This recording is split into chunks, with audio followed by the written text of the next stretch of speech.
Assalamualaikum warahmatullahi wabarakatuh, teman-teman sekalian. Kita berjumpa lagi dalam video belajar literasi.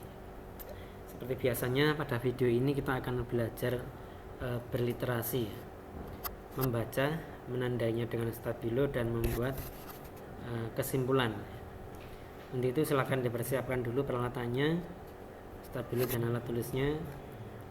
Terus kemudian yang sudah punya buku paket juga silakan dikeluarkan ya, buku paket bahasa Indonesia terbitan Quadra.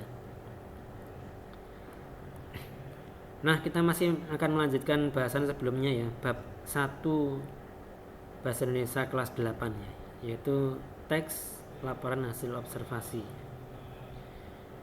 Baik, kita langsung ke teks materi ya. Teks materi di video ini kita bahas teks pada halaman 20.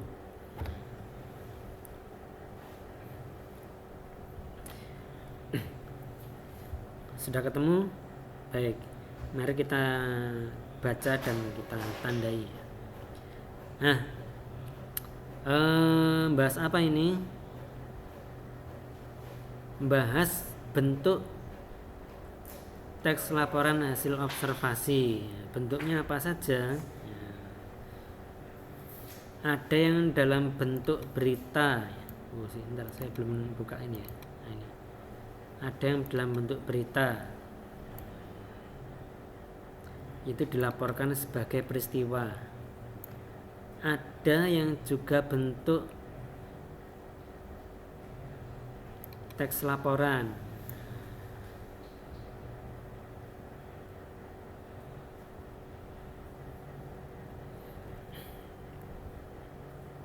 yaitu adanya narasumber.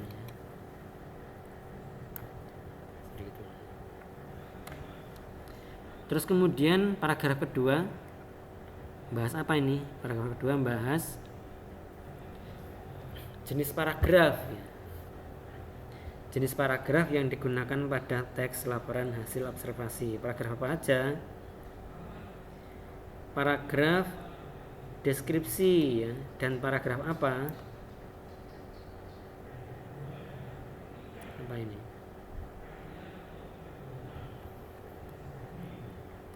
Menggambarkan suatu hal secara detail. Nah, ini ya. Terus kemudian paragraf eksposisi, tujuannya apa? Menguraikan atau menyampaikan sebuah informasi. Nah, ini ya. Di sini ada contohnya nih, paragraf deskripsi itu seperti apa? Bisa kita lihat. Deskripsi itu ya intinya menggambarkan, ini saya tulis ya, menggambarkan objek dengan kata.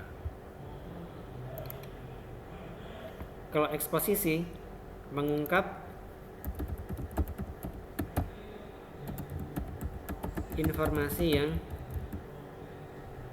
tidak umum. Nah, ini, tidak umum diketahui.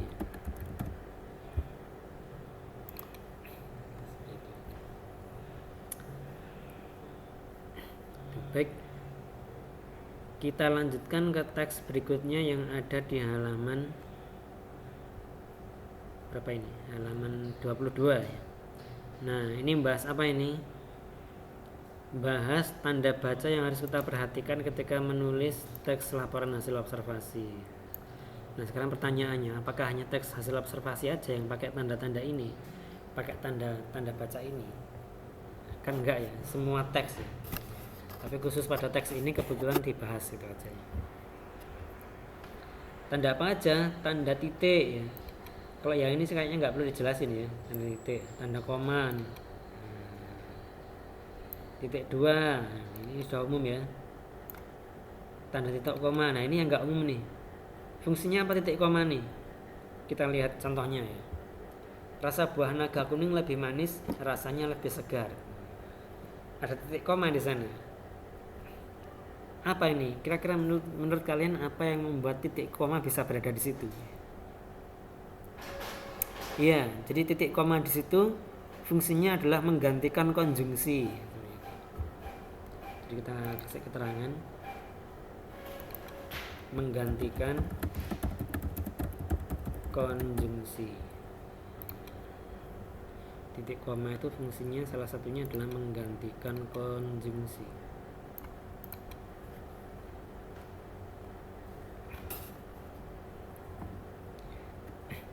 Terus kemudian selain tanda baca di atas gitu ya, teks laporan hasil observasi juga kadang memuat kata-kata dari bahasa daerah atau bahasa asing.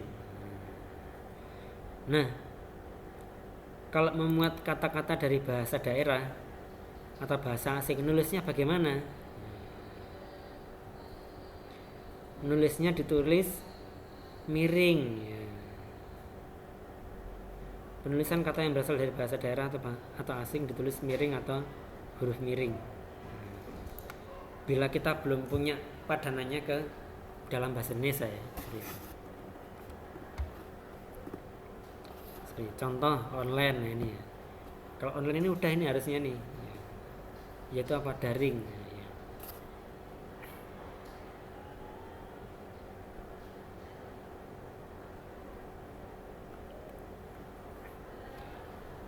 Terus berikutnya,